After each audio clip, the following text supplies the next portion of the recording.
Welcome to the Vault Archons. I am the Keeper of Keys, Kraz, and today we're just going to sleeve some decks and talk a little bit about the state of the game right now. So I think overall the state of Keyforge is pretty good. I think they've done a good job with it. I think that they're headed the right direction, and I think that's a good sign. I think the card quality is good, which is nice. It's nice to know that we have decent card quality.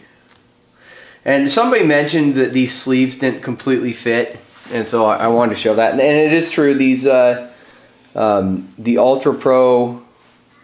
It's really hard. So hold on. Let it focus up. It's that tiny little lip there at the edge, right there. So they do stick out just a tiny amount.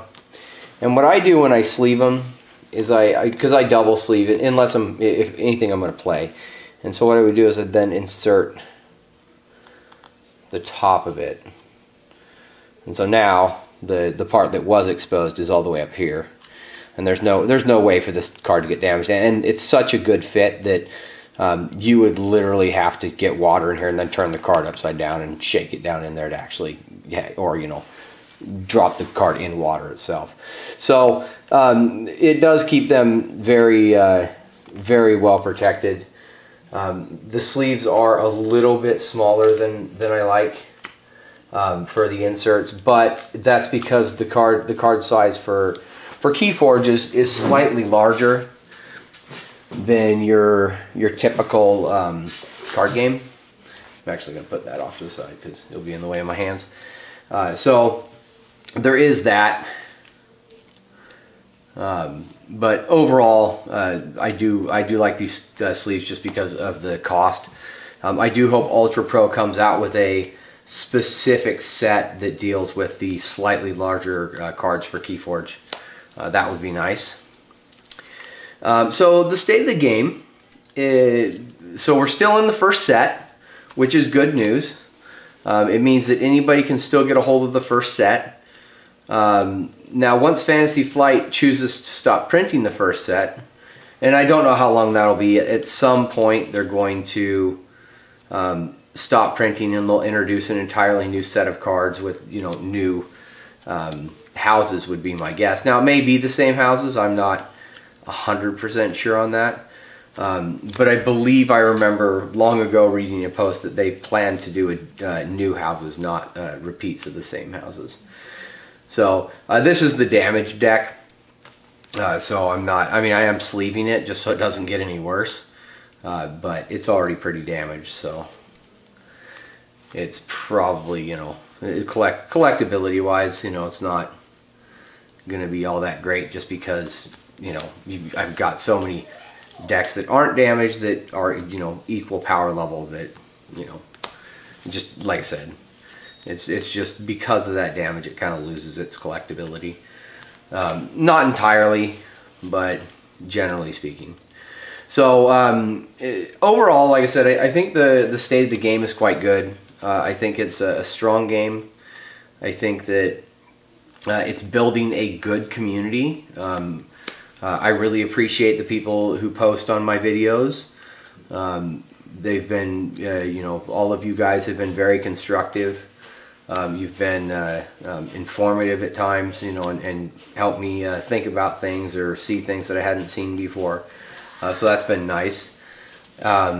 Just overall, I think that the state of the game so far is headed in a positive direction. I don't see a lot of toxicity when it comes to message boards and stuff. I don't see a lot of that, which is great.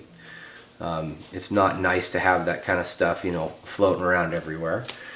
So it's nice to see that that's a nice kind of calm situation there. And just overall, like I said, the card quality has stayed the same, so that's fantastic. And the only thing that changed is the packaging. I don't like the feeling of the new packaging. I don't like the way it feels. I don't like the way the box opens. I prefer the way the old box opened. Maybe it's just because I got used to the feeling of it. but I really prefer the way it used to open. It's just a much different feeling. And so I do prefer the older box, and I do prefer the older plastic wrapping. I think that it was a better feel. It's now it feels a little bit crisper. It doesn't, like the old plastic that they wrapped it in was kind of softer in a way. And the pull tab, they made an improvement on that, so I'm glad to see that. But the pull tab isn't completely improved because it doesn't usually make it all the way around. So when you pull it, it goes all around the cards, but then you leave like a little tab here on this, the side that isn't completely broken, which is, yet again another issue with the pull tab. But better than before. You don't have to struggle to get a hold of it anymore. It's just got a nice little thing you can grab and peel on. I don't think it's as sturdy as the old one. I think I think that's where they saved money, and I am totally fine with that. Save, a Fantasy Flight, save as much money as you want on the packaging. Just don't save money on the cards. Don't reduce the quality of the cards to save money. That would be a very bad idea. But the packaging, you can reduce it as much as you want and to save money, as long as the cards don't get damaged by doing so. So I do think overall the state of the game is quite good. I love this card. Mimicry is such a good card. The state of the game is really good. They've done a fantastic job on it. That reminds me of the Mimicry reminds me of a possible combination. So now Mimicry, if you could ever find this in a Shadows House as a Maverick, and then also have a bait and switch in that same deck, that would essentially be 2 bait and switch in the same deck. So that would be really cool. Although your opponent would have to play a bait and switch, so good luck on that. They may not even have one. But Mimicry can copy any good card that your opponent has, so there's just a lot of things that would be useful to copy. Double Mimicry is a really nice one to see. I don't believe I have any double Mimicry decks, but it's a really, really good card. None of these codes are going to be scannable. They've all been shown in previous videos, and then I also made a video specifically about all of these cards. So you can easily just pick all the command cards up. And so I'm just fixing the order on this a little bit.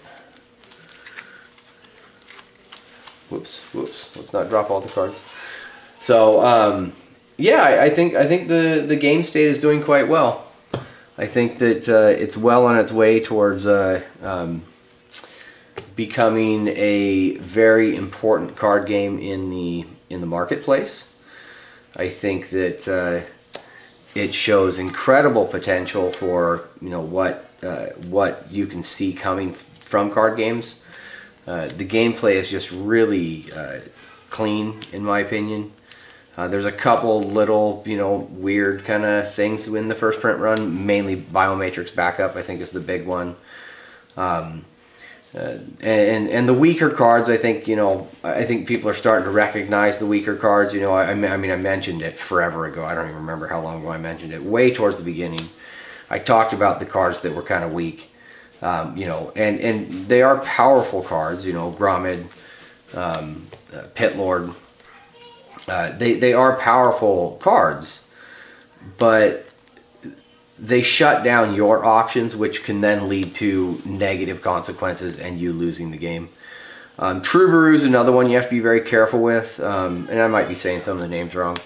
That's the one where you have to pay amber to get it out, but then if your opponent can remove it without destroying it, then you lose that amber permanently.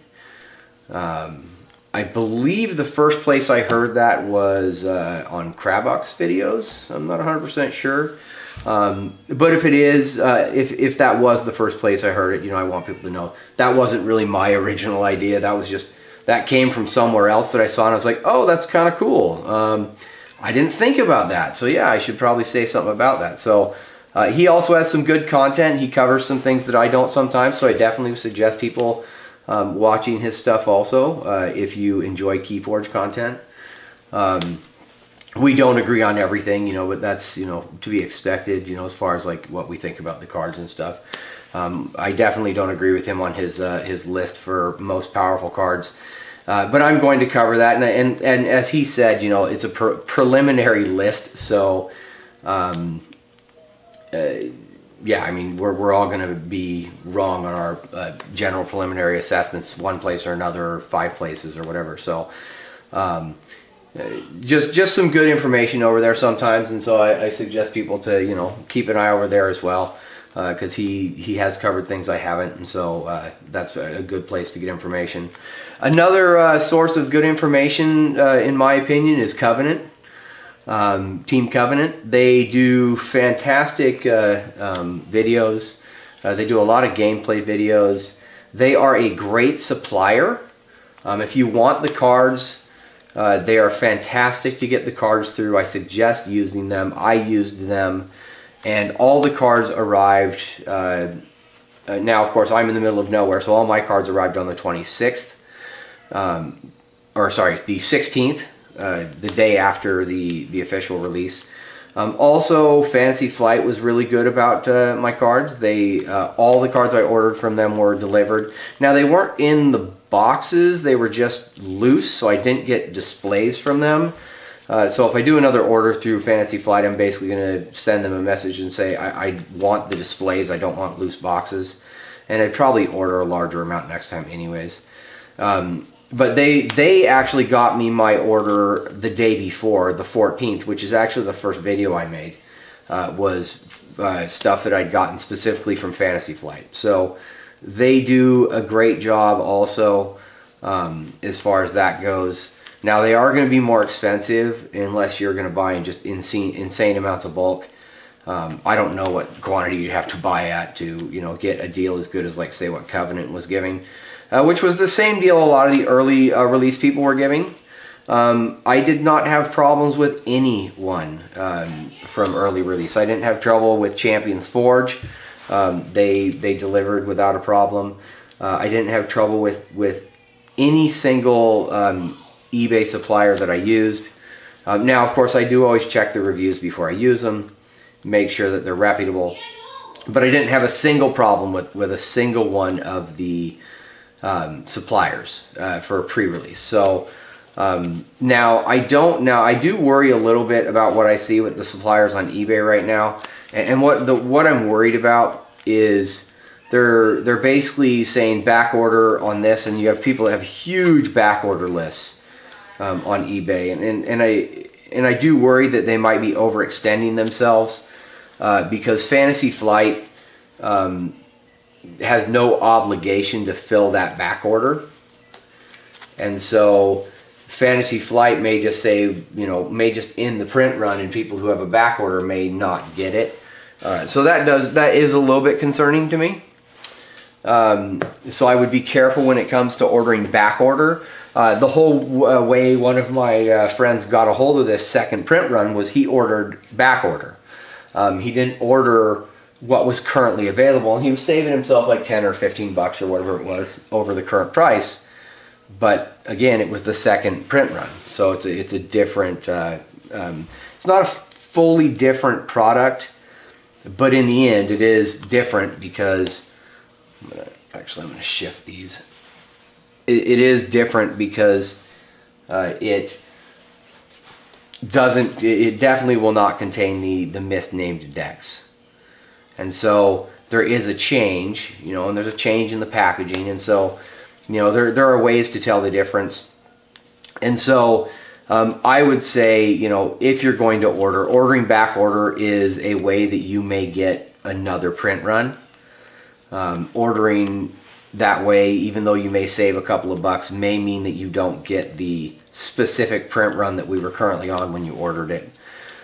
So I do suggest against that. It's just a personal thing. I wouldn't suggest using back order. Now pre-order is a whole different story. Pre-order, pre-release, that kind of ordering is different, because everybody, like I said, everybody fulfilled my pre-order, so I'm not. I have no complaints. So just overall, I think the game is doing really well. I'm actually happy that the first set is still available. Now, I do hope that when the next set comes out, they stop printing the first set entirely. If that happens, that will be fantastic for collectors. And I don't think it really changes the power level, at all. It just means that collectors now have something that is cool, because you'll no longer be able to get a hold of the original print of the game. And I really look forward to that. I think that this game, as I've said before, I think this is a game changer. I think that this is a whole new time we're in, and all of this is going to be looked back at some point as, wow, that's where Keyforge started. That's what I think is going to happen. I think that's what people are going to do, is they're going to look back and say, wow, that's where Keyforge started. I think that the crowd of people we have playing Keyforge now is not the full crowd of people that we're going to have playing Keyforge. I think that number is going to increase. I'm opening this, so I apologize for the plastic noise. Yeah, I think that we're going to have a growing player base, especially amongst young people. If you haven't gotten gifts yet and you're really enjoying Keyforge and you know people who can play Keyforge, I would suggest giving away Keyforge, just because it'll help grow the player base and it will help the game itself become more healthy. It will give us more people to pull in, and like I said, I think most people that play Keyforge end up getting pulled in. So a good number of people who play it end up becoming Keyforge players. So I'm also going to be giving away a considerable amount of Keyforge for Christmas in my local area. It's just something I plan to do. And I think that, because some of us live, in the middle of nowhere, don't have access to a lot of this stuff, it is something that we're going to have to do. Otherwise, it's going to be a long time before a community develops in our area, because it isn't, it isn't one of these widely spread games like, Yu-Gi-Oh! Or Pokemon or Magic the Gathering. I think the gameplay is better. I think it's just generally a better game in that respect, and it's not because I'm not a fan of deck building. I do enjoy deck building games, but I do also understand the money investment that it takes for a deck building game, and I understand the time investment it takes for a deck building game. A deck building game requires you to think, over and over and over again about different card combinations and stuff, and how to put them together. And for somebody who's just getting into one of those games, it can be kind of daunting. And yeah, they can just go get a net deck list. But I also think that's a problem. I think that that eliminates the flavor, when you end up facing decks that are similar over and over again. Now, I do think there's a decent variance of decks out there. And so, like I said, I just think that the upsides of Keyforge versus the downsides. The downside is no deck building. The upside is no deck building. It's like you traded a downside for an upside, but I don't think you lost anything in the trade. At least not from a player base standpoint. No deck building is going to appeal more to newer players than deck building. And I think a great way to think about it is I almost think of it in reference of World of Warcraft versus EQ. EQ was intensely complex. It was a very, very hard game.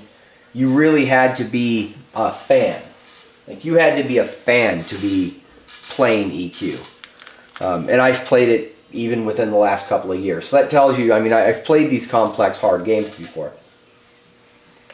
Now, I don't play for long because, I just generally don't. I used to play those a lot, but that's a whole, I played World of Warcraft and all that other stuff. But when it comes to how a game like this stacks up to games like that, you're talking about a whole different kind of scenario, an easy to learn, accessible game that has a small monetary investment, so any grandparent or parent can go spend $10 and buy a Keyforge deck and give it to their kid. And matter of fact, they could buy 2 so their kid has enough to play, you know, with somebody else. Now that, of course, doesn't guarantee balance and so on and so forth. Like, there is the balance issue, I think, if you only have a few decks. So, you know, if you're the only person in your area who has a deck and you have 2, you could have gotten one amazing deck and one bad deck, and then the matches between those decks is going to be one deck has 18 chains and the other deck has none, because, you know, the imbalance is so great. But then again, you have the chains to address that. So as I said before, I don't think the investment's as low as most people would like to say, but I definitely think it's lower than, say, for example, Magic the Gathering. Like, absolutely, you know, a single booster box of Magic the Gathering, you know, which will barely give you enough cards to actually play a game, and it won't give you a good enough deck to play a game. It is going to be, you know, comparable to the amount you would spend on an entire display of Keyforge. And an entire display of Keyforge is going to give you at least 4 or 5, maybe even 6 good playable decks that are going to be interesting and fun to play. I mean, you may get less than that, you may get more than that, but the odds that you're going to get, you know, not a single good deck out of an entire display is insanely rare. I mean, I've barely gotten 12 decks that I wouldn't play total. Now, like I said, they do run the entire gambit of power levels, but if you have a board clear and you have an amber manipulation, you're on your way to having a deck that can actually do something. And there are exceptions to that. There are some decks that have tremendous amounts of damage output and don't need the board clear. Again, it's the synergy of the deck, but there's lots of decks out there I think people are overlooking for a lot of different reasons, mainly because they either don't see the power level in it, because, well, how long have we had to look at these cards now? You know, how many decks have we individually had to look at? How much time have people had to spend, you know, evaluating? And so there really is a limited amount of time that we have to evaluate these and really get a grasp of the possibility and capability of these decks. I think the number of combinations are slowly but surely starting to trickle out, and some of the other channels are starting to cover these combinations. You're starting to see some of these cards pop up in decks on these on other YouTube channels and stuff. You're starting to see them pop up on things like Keyforge Online, or the Vault Online, or I can't remember off the top of my head. But you're starting to see all this kind of stuff show up, and I think people are starting to get a better idea of the capabilities.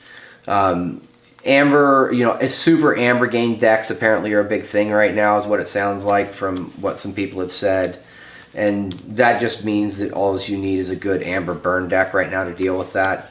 A really good Amber Burn deck is going to be just devastating for a deck that's designed around just heavy Amber Gain. There's some really crippling things you can do with things like the Ether Spider, Bait and Switch. So a deck that has those combinations could be really bad for an Amber Gain deck. You know, Ether Spider, Miasma, and Bait and Switch in the same deck for a deck that's trying to gain a bunch of Amber. And then, you know, add in things like Too Much to Protect and stuff. As you get the cards, you know, put together for a deck like that, it's really just going to be devastating to a deck that is so focused on Amber Gain. Like I said, you know, and I've said this before in many other videos, you know, anytime you get something in the meta that becomes super popular, you know, there's gonna be a significant counter to that deck type. 1 second. Okay, I'm back. Sorry, you're gonna see a slight perspective change on the camera. I kicked it while I was going to go get more deck sleeves. Yeah, I mean, I think that you're always gonna find a counter. Let me flip that over. You're always gonna find a counter to every deck that you kind of see out there. And so because of that, you know, seeing those counter decks, and seeing how they compare and deal with the decks that seem to get played a lot, especially online. I think now you're not going to have as many decks to compete against online, but every deck is potentially uploadable to like the Crucible Online. And so because all the decks can be uploaded, everything can be tested. Now you do end up with the problem of people like leaving the game after turn 1 because you played a card that they didn't want to see and they just are like, oh, I'm never going to win. You do have that kind of problem. You do have issues where people leave games. You know, I mean, the same problem you have with all online games. You end up with that issue there. I don't know if it's any worse or better there than anywhere else. I don't get a lot of time to actually play myself. You know, I should play more, but I don't get a tremendous amount of time to do so as of right now. So I think overall, like I said, the direction of the game is looking really good. I'm really enjoying the card stock. I'm really enjoying the cards. I'm really enjoying the community. I think that people have been very good about trying to share the best information they can. I think we have some good YouTubers, you know, and some that have tremendous subscription counts. I mean, like, there's some that are starting to come in that have like 170,000 subscribers and stuff. So I think that's going to be great for the game when you start seeing people like that come into the environment. Now, of course, you know, you definitely have, you know, people that will just come in, they'll make a video or two, and then they'll go out. You know, I know, you know, that there's YouTubers that bounce all over the place. And you'll have ones that come in and become a staple. And like I said, I think overall that's just good for Keyforge. I think Keyforge, you know, needs more, you know, high subscriber count YouTubers, you know, who are going to be a positive effect on the game. Ones that are going to be, you know, trash talking and causing a lot of problems, probably not so good for Keyforge. And we don't need those YouTubers. But overall, like I said, I think that, you know, the game is doing well, and it's made considerable progress in the short time that it's been out. I think last time I checked, we were at, let's see, let me check real quick. We're at like some insane number of decks that have been registered already. We now are at 292,485 decks that have been registered online. That is a tremendous amount of decks. I mean, that's almost 300,000 decks. That is, you know, at $10 a deck. Now, of course, they didn't sell them for $10 a deck, but at $10 a deck, that ends up being $3 million. That is a big sales numbers, just generally speaking. Now, I don't know how this compares to Fantasy Flight's other titles, and, you know, they're big sellers, but I have a feeling that this is a very good seller for them. So I expect they will definitely put some, you know, some more effort into it to make another set, and so we will see it at least go, you know, into another set or two. And I suspect we'll see it go well beyond, you know, just a few more sets. So I guess we'll see what happens, but everything is looking really good for Keyforge. There's, you know, like I said, you can have a bad play experience with Keyforge, and I think that does happen with people where, you know, you go and you buy yourself a deck, and then you're competing against people who have way more powerful decks, or you get the worst deck, you know, out of the group. And, you know, you just get stomped in every game. You know, and that is the reality of randomness. There is going to be a worst deck, and there's going to be a best deck. Like I said, I don't think that split is as big as people initially thought it might be. Now, it is pretty big from top tier to under, you know, bottom tier. You know, a top tier deck has a little bit of everything. A bottom tier deck has almost nothing. You know, you may have a single amber wipe in a bad deck. You may have a single board clear in a bad deck, but you won't have one of both. You'll have one or the other in a significantly bad deck. I know, because I've got, you know, 12 or 13 of them that are just, that's how bad they are. They have either a single amber clear or a single, or sorry, single amber control or a single deck board clear. And that single amber control or single board clear doesn't have the other. So if you have amber clear in those super low end decks, you don't even have a board clear. And then usually you have almost nothing else of significance in there. No good rares, no good uncommons, no decent commons. I mean, don't get me wrong, there's a couple here and there, but it's not enough to make the deck any good. So, like I said, you do have that issue. I think that is the, if Fantasy Flight could find a way to, if they could find a way to fix that issue, that would be fantastic. I just don't know if they're going to. I think that, you know, it would be hard for them to eliminate all the weakest decks from the pool. But they really should, you know, address, does it at least have, you know, the core things that players are playing with, at least one or two of those cards. You know, preferably, does it have one amber control? Does it have one board clear? Does it have, you know, one other card that falls into what people would consider the power cards? You know, now, like I said, their algorithm has to be incredibly complex to make these decks in the first place. So I don't know how hard it is for them to adjust it and fix something like that. So I will be back on later. I don't know when I'm going to do this, but we will open this one. This is the deck that was a surprise code. And it has some decent cards in it. It was a cheap deck, again, you know, under $20 easily. I can't remember what it was exactly, but it's just one of those decks, and I just wanted to show yet again something that you can get for, you know, a pretty cheap price.